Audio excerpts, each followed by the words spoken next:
hay que tener presente que los nódulos miden menos de 3, las masas más de 3. Ya ahí tenemos una diferencia. Ahora, vemos un nódulo muy chiquitico. Hay que prestar atención a lo que dijo el doctor, el signo de antifaz. Hay que tomarlo en cuenta porque ahí nos ayuda a determinar si es algo normal o si en realidad estamos ante un nódulo solitario o hay una patología, hay un hallazgo patológico. Una vez que estamos parados sobre la lesión y decimos, sí, efectivamente se trata de un nódulo pulmonar solitario, vemos la morfología y los márgenes. Si esos márgenes son espiculados, estrellados, si tienen escotaduras en sus márgenes, si tiene una cola pleural, eso es maligno, hay que correlacionarlo con otros estudios y descartar la malignidad de esa lesión. Ahora, si no es así, lo que debemos hacer sencillamente es probablemente hacer un control en el tiempo para verificar que esa lesión no crezca. Sencillo. Tenemos masas, las masas mayores a 3 centímetros, hay que también descartar, ya ustedes vieron las causas más frecuentes, otras lesiones, a menos que haya una clínica tan florida que nosotros podamos correlacionar eso con la clínica del paciente. Tenemos un paciente con un signo de suelta de globo, múltiples nódulos o masas. Bueno, hay que sencillamente hacer correlación con otros estudios y descartar la patología neoplásica antes de aventurarnos a dar un diagnóstico de que la lesión es producida y tiene unas características benignas, porque podríamos estar jugando con la vida del paciente. Eso es todo, doctor. Adelante. Perfecto, doctor. Bueno, déjeme verificar acá si ya han entrado la mayoría, creo que sí.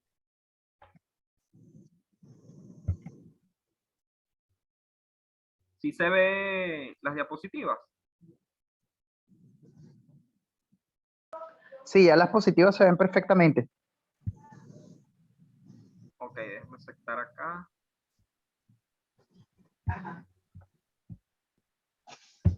Ok, perfecto.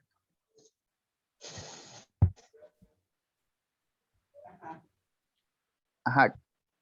Creo que se quitaron las diapositivas de la pantalla. Estoy aceptando nuevos miembros que están por acá. Ok, perfecto.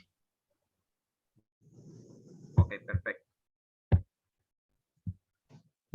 Bueno, ahora sí vamos entonces a entrar en materia de las infiltrativas difusas.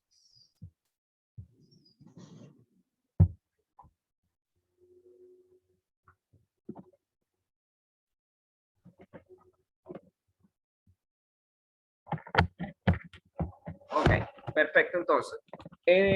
Bueno, como les mencionaba, la mayoría de las patologías infiltrativas difusas las vamos a conseguir realmente son 4 tipos, hay otras que describe que son 5, pero lo importante siempre es que tengamos en consideración cómo se ve una y cómo la diferencia de la otra. ¿Ok?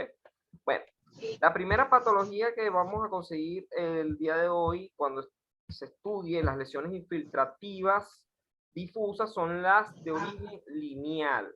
Las de origen lineal, o también llamada reticular, su nombre lo indica, son líneas, o sea, opacidades lineales, como si ustedes agarraran un papel y hicieran una raya, literalmente.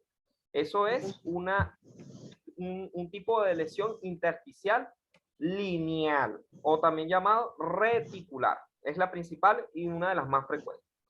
Tenemos entre la lineal y la... bueno, aquí más o menos habían 5, es porque este sería también otro sinónimo de la lineal, que sería también la reticular. Y fíjense que también se observa como líneas, bastante importante, pero en este caso, pues se observa de manera difusa, bilateral. Tenemos las nodulares, o también denominadas miliar, porque son puntos, tal cual, o sea, como si hiciéramos igualmente un papel, varios punticos, y así lo vamos a observar como puntos o imágenes micronodulares o radiopacas, bastante redondeadas, circunferenciales, pero de muy pequeño diámetro. A veces hay que usar la lupa para poder distinguirlas, porque pasan desapercibidas. Ok, cuando hablamos de las combinaciones entre las lineales o reticulares con las nodulares, hablamos de un patrón de tipo retículo nodular. o también llamado patrón mixto. Reúne rayas y puntos. Radio opaco. Entonces, estas son lesiones también que son muy frecuentes conseguirlas. Y hay otro que no se los dije en el orden en el que está, pero sí en el orden de frecuencia, más no en el orden de severidad, porque este es el más importante en cuanto al punto de destrucción pulmonar se refiere, que es el panal de abeja o panalización. Este tipo de lesión muy frecuente conseguirla en los pacientes con fibrosis pulmonar en estadios finales.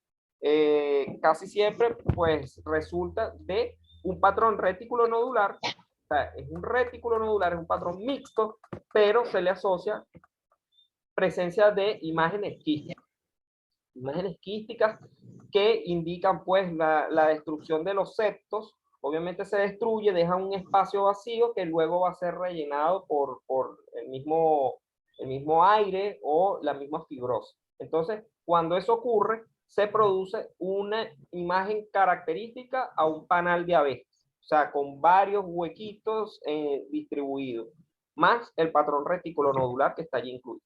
Entonces, bueno, vamos a comenzar hablando del patrón miliar o el patrón micronodular. El patrón miliar es, me imagino ustedes ya han escuchado muchas veces la entidad de la tuberculosis miliar. Y se le denomina la tuberculosis miliar porque es la más frecuente de todos estos patrones de origen miliar, la tuberculosis. Entonces, ¿cómo lo vamos a ver? Lesiones nodulares, redondeadas, pero que tiene diámetros menores de 1 centímetro. Aparte que van a estar distribuidas de manera uniforme en el parénquima pulmonar bilateral. Entonces, imágenes que ustedes vean, nodulares, radiopacas, muy pequeñas, casi indistinguibles por el ojo humano, para eso obviamente tienen que ponerle más atención, son lesiones nodulares de tipo miliar, patrón miliar o micronodular. Las causas de un patrón micronodular o miliar, la tuberculosis. 90% de todas las entidades miliares descartan tuberculosis. No, que el paciente no refiere otras cosas que descarten tuberculosis. Ahí hay una TB hasta que se demuestre lo contrario. Ahora, ya una vez ustedes descartaron todo el abanico de posibilidades, no es una tuberculosis, ese decán salió negativo, la tuberculina también, no tiene antecedentes de hacinamiento, no hay absolutamente nada que nos oriente a TB. Ok, entonces ustedes abren el abanico de otras posibilidades o de otros diagnósticos diferenciales. Silicosis, neumoconiosis y patologías inclusive neoplásicas se pueden ver en el patrón miliar. Metástasis porque, recuerden, ya venimos de una entidad donde hay presencia de nódulos múltiples y masas que son de origen difuso y bilateral. Entonces, aquí recomiendan ciertos autores que si, bueno, ustedes descartaron todo, piensen que pueda ser una metástasis. Hay metástasis también de origen miliar y lo van a ver en CA de tiroides, de riñón o melanoma. Cuando están esos primarios y luego observen un patrón miliar, obviamente ahí no van a pensar en TB, pero ya ustedes están orientados de que se pueda tratar de una metástasis. Otras causas, la hemosiderosis y menos frecuente, la granulomatosis. Esas son de las más comunes, dentro de las poco frecuentes.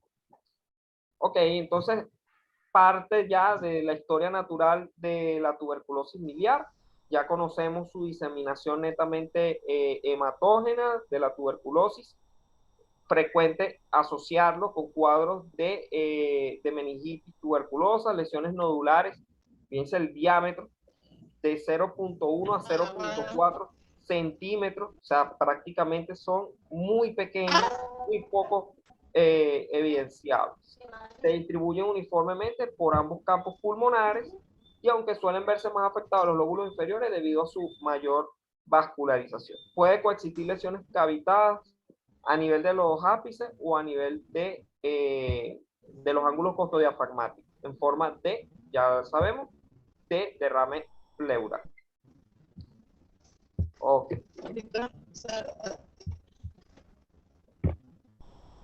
Fíjense cómo se observa.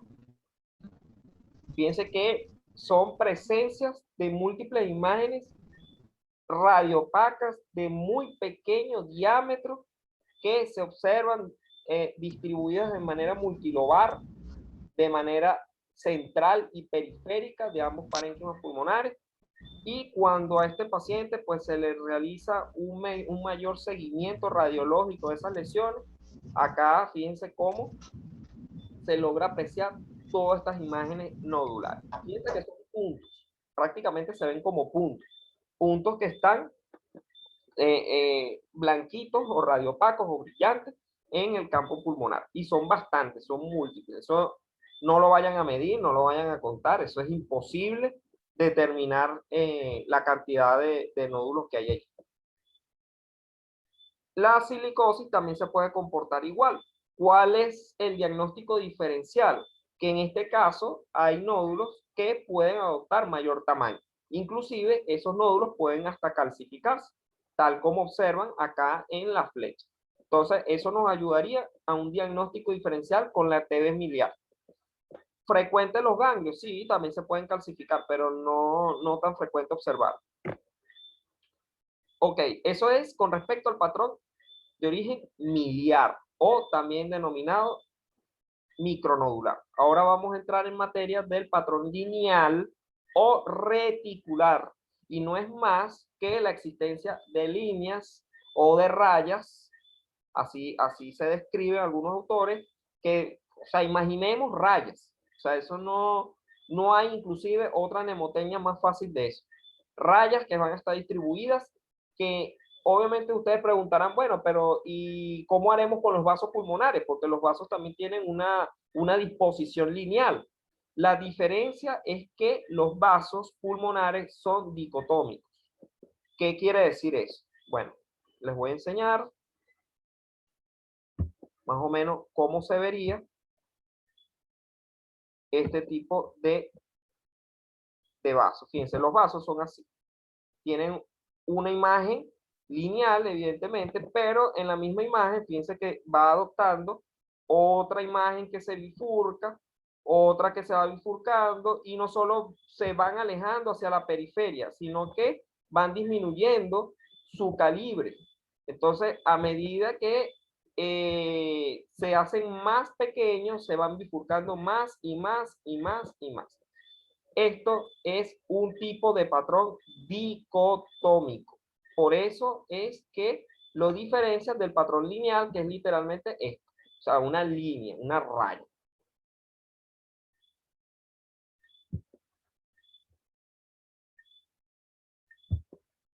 Ok, continuamos. Entonces las líneas que vamos a conseguir son las de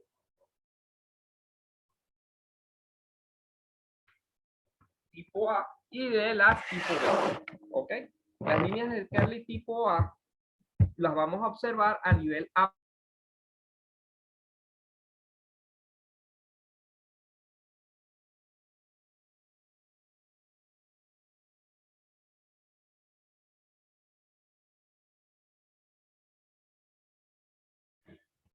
Tipo de densidades que obviamente no las vamos a conseguir. Entonces, importante siempre que identifiquen cómo se observan las líneas de Kerley tipo A y las líneas de Kerley tipo B.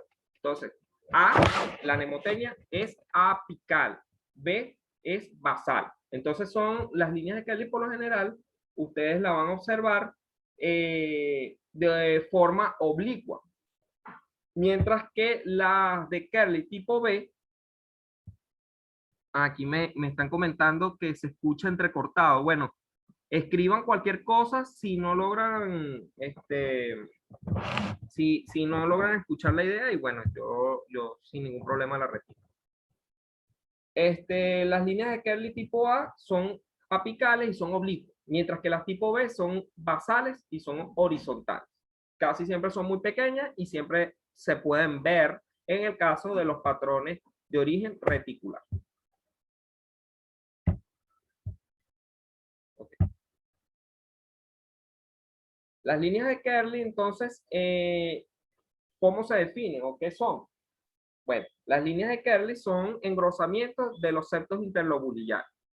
¿Debido a qué? Bueno, muchas causas.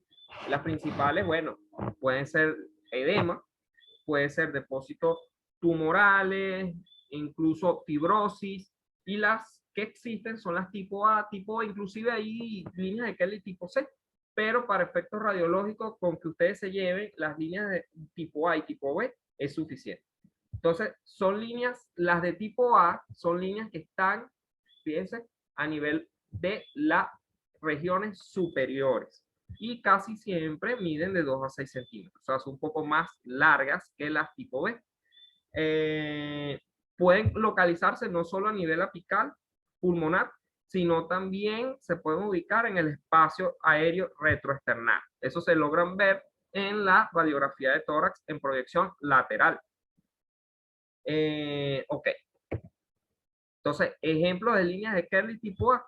Bueno, fíjense acá cómo se aprecian estas pequeñas opacidades lineales o reticulares que están hacia las regiones superiores, hacia los campos pulmonares superiores.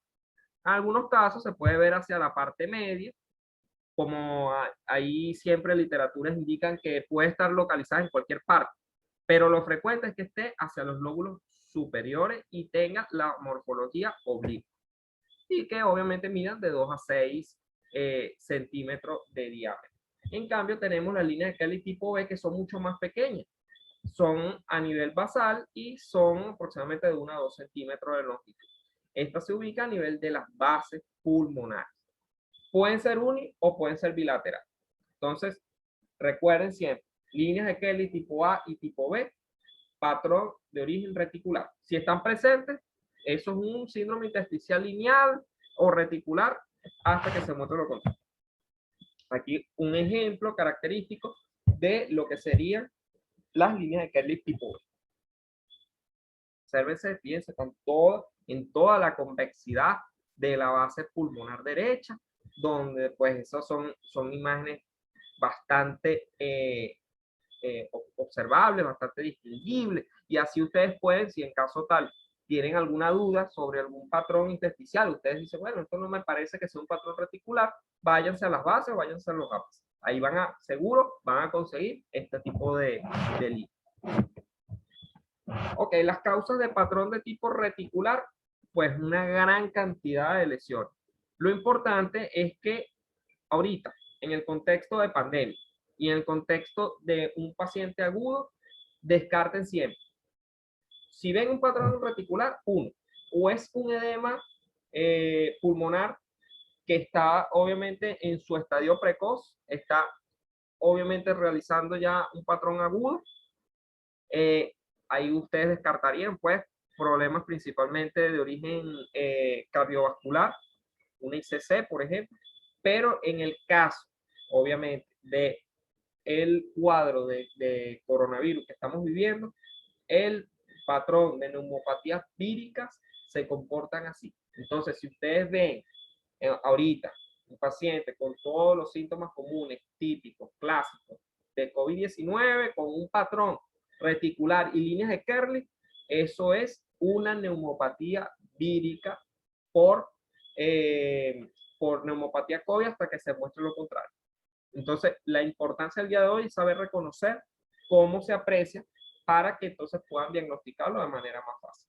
Entonces, persistentes o crónicas también se puede observar en el caso de la neumoconiosis. Obviamente aquí habría que interrogar al paciente sobre antecedentes de trabajo, exposiciones prolongadas a ciertos agentes que permite pues que se observe así. También los fallos cardíacos, fibrosis pulmonar, linfangitis carcinomatosa. Yo tuve particularmente un paciente que no se le había diagnosticado esta patología hasta que se hizo la rayos X de tórax. Nosotros abordamos y descartamos todas las causas, se pasó interconsulta con medicina interna, con neumonología, donde descartaron las demás. Entonces, obviamente en el resultado tomográfico, bajo nuestra observación radiológica, vimos pues que los hallazgos eran bastante característicos de una linfangitis carcinomatosa. Obviamente ya el paciente realizando ya estudios complementarios más específicos para la impresión diagnóstica, pues resultó ser esta entidad. Entonces fíjense que también importante conseguirlo en pacientes pues con síndrome de tipo reticular. Menos persistentes, otras como este tipo, que poco realmente lo vamos a conocer. El edema pulmonar es la causa más frecuente, ya se los había dicho. El escape no es más que el escape de líquido y de componentes celulares hacia el espacio intersticial. Y uno de los acúmulos más precoces, más acentuados, o sea, se dan hacia el espacio interlobular. Entonces, por eso es que se aprecia esas imágenes de origen reticular, sencillamente porque hay líquido en el espacio de los septos interlobulares, que estudiamos al principio o al comienzo de la ponencia. Esto es característico. Este ya es un paciente que está obviamente en el contexto de un edema agudo, pero recuerden siempre que en el contexto que estamos ahorita pandémico, descarten primero los hallazgos de síndrome de distrés respiratorio agudo por COVID-19. El COVID se comporta así. Entonces, lo describirían igualito, como campos pulmonares de radiotransparencia disminuida, condicionada por la presencia de múltiples opacidades lineales que no tienen disposición dicotómica, que se orientan desde el centro hacia la periferia, que son bilateral y que o que puede estar presente, más que todo en este caso, fíjense, las líneas de Kerley tipo B y las líneas de Kerley tipo A. Entonces, en esos casos, sugestivo o en relación a patrón reticular o lesiones de origen reticular. Ya con el abordaje que ya les mencioné y estudiando pues esta silueta que está pues bastante acentuada, importante pues darle el apellido al edema que sea de origen o de probable origen cardiogénico.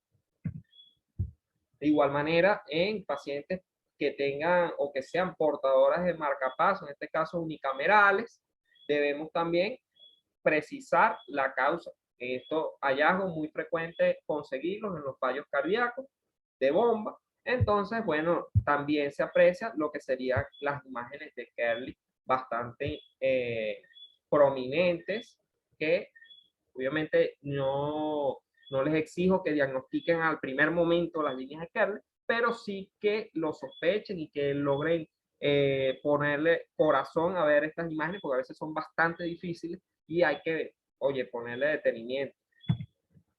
La asbestosis se los traje ya como especie de un diagnóstico diferencial, muy poco frecuente, pero puede ocurrir, que no es más que la exposición prolongada al asbesto. Esto pues ocasiona un síndrome intersticial de tipo reticular muy similar. La diferencia es que va a tener las calcificaciones o placas calcificadas que van a estar por lo general a nivel central o a nivel pariliar. Hay formaciones de placas y hay también engrosamientos pleural difusos. La presencia de derrames también son otros de los hallazgos. Entonces, bueno, aquí más o menos les traigo un paciente donde se aprecia un importante engrosamiento pleural. Siempre, fíjense cómo ya después en el módulo de pleural vamos a estudiar cómo se ve, pero hay prácticamente una ocupación de todo lo que sería el casquete apical o lo que sería el reborde superior o la convexidad del lóbulo superior derecho. ¿Ok? En este contexto de la presencia de un engrosamiento pleural, hay aparte, fíjense que, bueno, aquí se puede observar el signo de la tranvía, que no es más que hallazgos broncopáticos y la presencia de placas pleurales que se observan radiopacas y que están, fíjense, hacia la convexidad. Estas son placas pleurales. Las placas pleurales son muy características en los pacientes con neumoconiosis, asbestosis. Ok, vamos entonces para el otro hallazgo que les había mencionado y es la panalización. La panalización es la combinación de los dos anteriores, pero agregándole a este la presencia de lesiones de aspecto quístico. Acuérdense que los quistes, por lo menos los pulmonares, no siempre están ocupados de líquido. Otras veces, sencillamente, son cavitaciones. Entonces, en esos casos, se observan pues la presencia de quistes de pequeño tamaño que están acompañando a las lesiones de tipo reticulares o nodulares. ¿Okay? Más o menos uniformes, redondeados u ovales. Es lo que se denomina el pulmón en estadio final. Cuando ustedes vean el patrón que ya les voy a enseñar, descarten fibrosis pulmonar en estadio final. Pulmones ya bastante destruidos por la misma, el mismo proceso fibrótico, con una importante pérdida del volumen. Puede también existir un patrón reticular extenso pulmonar, unas veces lineal, otras veces retículo nodular. Entonces, por eso les digo, puede ser que esté presente un patrón, puede ser que no, pero siempre está asociada a la presencia de las imágenes quísticas. Complicaciones más frecuentes, el neumotórax. Entonces, las causas. La primera, la fibrosis pulmonar de origen intersticial.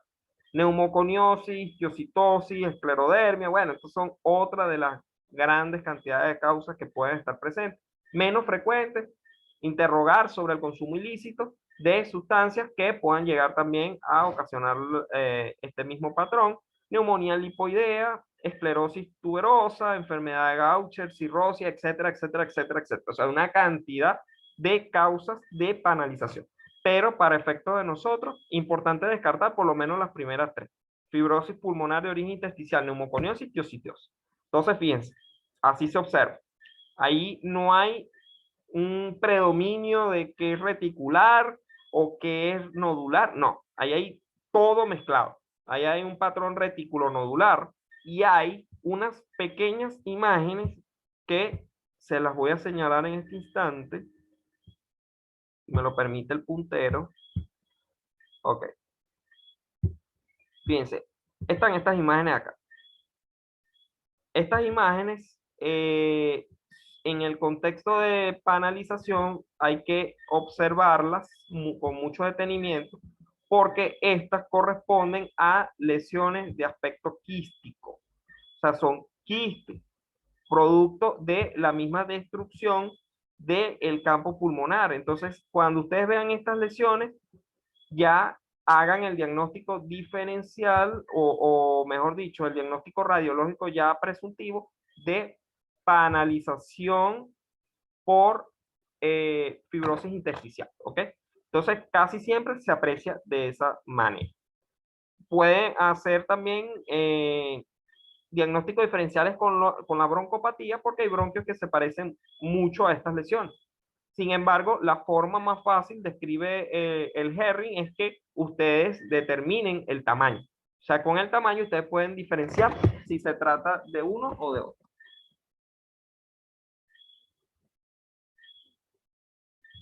Ok.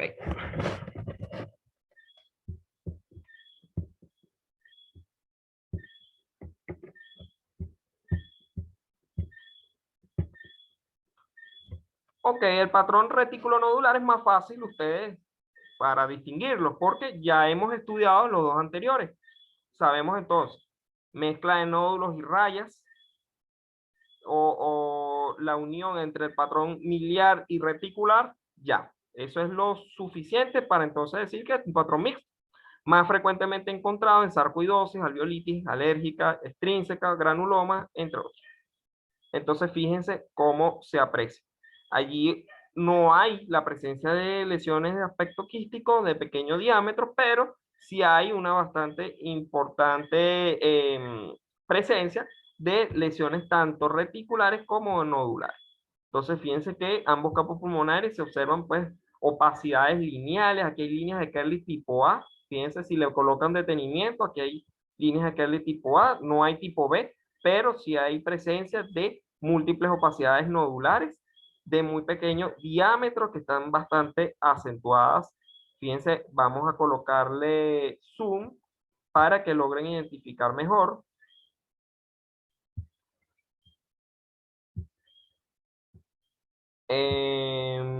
Ok.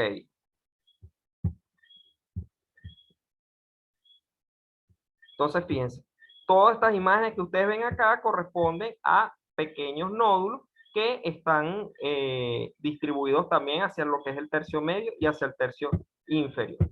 Entonces, todo eso característico de lesiones de tipo retículo nodular. Entonces, ¿cómo el informe radiológico? Aquí les traigo más o menos cómo utilizamos nosotros los radiólogos, la descripción de nuestros informes en el caso de la presencia, por ejemplo, de un nódulo pulmonar solitario. Entonces decimos que se observa proyectado a nivel del segmento superior. Recuerden que no siempre vamos a tener la proyección lateral. Entonces, para cuando no tenemos la proyección lateral, decimos que está proyectado. Entonces, proyectado a nivel del segmento tal o del tercio superior, medio, inferior, como siempre acostumbramos a estudiar el campo pulmonar. Izquierdo o derecho, imagen redondeada de bordes definidos o presencia de imagen de densidad cálcica en su interior que mide 2 centímetros en relación a nódulo pulmonar solitario calcificado. Casi siempre son granulomas calcificados. Si ustedes ya no tienen sospecha de más nada, ustedes consideran, oye, un 80% de los casos son granuloma, el paciente no tiene antecedentes de más nada, es un paciente bastante joven desde el punto de vista de la cuarta década de la vida, y ven esa imagen ahí de bordes lisos, sugirieron un control anual y casi siempre todos los años se mantiene igual, coloquen ya el diagnóstico de un granuloma calcificado. Ya no hay ningún problema con eso, no tengan miedo de eso. Pero ya si la calcificación es completa, homogénea, porque si está calcificado de manera focal a nivel endonodular, entonces en esos casos pueden entonces descartar el signo de palomitas de maíz, donde se observa muy comúnmente en los amartomas, y ahí el comportamiento es diferente. Bueno, la clase de hoy fue bastante extensa, pero súper completa desde el punto de vista de que ustedes van a desarrollar ya académicamente cómo se ve cada una de las lesiones. Bueno, no sé si el doctor Palermo, que está por acá, decide dar alguna aclaratoria, acotación de su punto de vista, para entonces dar por finalizada la clase el día de hoy. ¿Alguna duda, muchachos, que tengan? Igual las asesorías. Bueno, no, ¿Sí? Sí, doctor, lo escuchamos. chévere. Más que todo, para concluir, sencillamente, perfecto, sencillamente el resumen de lo que hemos revisado hoy. Las lesiones, como ya explicamos bien, nodulares, las lesiones de características del nódulo pulmonar solitario cuando son lesiones más benignas que malignas o con características malignas, las lesiones de malla. Ahora en la parte de estos patrones intersticiales, tener, como bien decía, no hay otro tipo de mnemotecnia. El patrón lineal se caracteriza por la presencia de líneas en los campos pulmonares y los dos tipos de representaciones lineales más características, las líneas A apicales, B de basal, de Kerley, las cuales las A van a tener una medición o una medida aproximada de 2 a 6 centímetros, mientras que las B de 1 a 2 centímetros, y van a estar ubicadas en una inclinación oblicua en el caso de las apicales, o las líneas A de Kerley, y las basales en una distribución horizontal. Importantísimo que el patrón miliar o nodular generalmente se caracteriza por lesiones circunscritas de muy pequeño tamaño, menores a 1 centímetro, y que son siempre radiopacas, es decir, blancas o brillantes, y que siempre se debe descartar la tuberosis en estos pacientes porque es lo más frecuente. Que tenemos las lesiones intersticiales de tipo retículo nodular, y aquí tenemos una versión muy importante que es el Hanham, o la lesión en panal de abejas. Y estas lesiones en panal de abeja no deben hablar en un gran porcentaje de pacientes, sobre todo si son pacientes de avanzada edad, de una fibrosis intersticial pulmonar, también conocida como una neumonitis intersticial idiopática, también se describe por ahí, o enfermedad fibrótica pulmonar idiopática. Entonces son de las características que se deben tener en cuenta siempre en estas lesiones. Del resto, de verdad, gracias por la invitación. Una magistral clase la que se ha dado el día de hoy. Espectacular, de verdad que se llevan todo una información valiosísima. Esperemos que las dudas que tengan se aclaren a través del chat. Muchas gracias, doctor Ceballos.